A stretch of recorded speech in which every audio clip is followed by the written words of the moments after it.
La voix de l'orphelin du Gabon a retenti sur la scène de la 4e édition du Festival international de poésie urbaine au travers d'un texte d'amour émouvant où l'auteur a déclaré sa flamme. Adieu à mes mauvais jours, adieu à mes ex. Avec une barre de moi, je me sens encore prisonnier.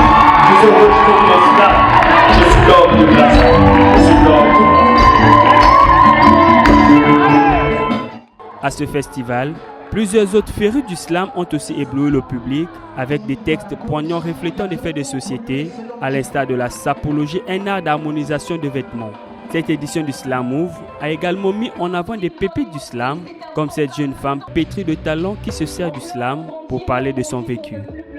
Entre deux drapeaux, trop malienne pour le Congo, trop congolaise pour le Mali. Les deux me traitent d'étrangère, oui, je suis née entre deux terres. Le premier texte déjà parle du contraste qu'il y a entre ma nationalité et mes origines, parce que je suis née au Congo, je suis congolaise de nationalité, mais j'ai des origines maliennes. Voilà. Et souvent on a du mal à s'intégrer parce que c'est un mélange de culture. On est en même temps congolaise, on est en même temps malienne. Du côté des Maliens, souvent on t'appelle, il y a une expression pour ça, on dit ta bouche. Du coup tu te sens pas très bien intégré. Moi à l'école d'ailleurs, j'ai subi quelques harcèlements, au primaire surtout, on m'appelait Ouara. Donc ce texte, c'était juste l'expression de toute cette frustration. Pour dire que je ne suis ni malienne ni congolaise, en fait je suis le mélange des deux. Dès les premières minutes quand je suis montée sur scène, j'avais toujours la pression. Mais le public m'a tout de suite mis à l'aise. Du coup j'ai donné du plaisir au public et j'en ai moi-même pris.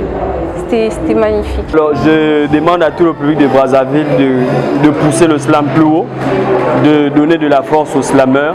Ces prestations scéniques du slam marquent l'ouverture de la 4e édition du Festival international de poésie urbaine, initié par Mariuska Mokenge, une jeune slameuse congolaise qui œuvre sans répit pour l'éclosion de cette expression artistique au Congo.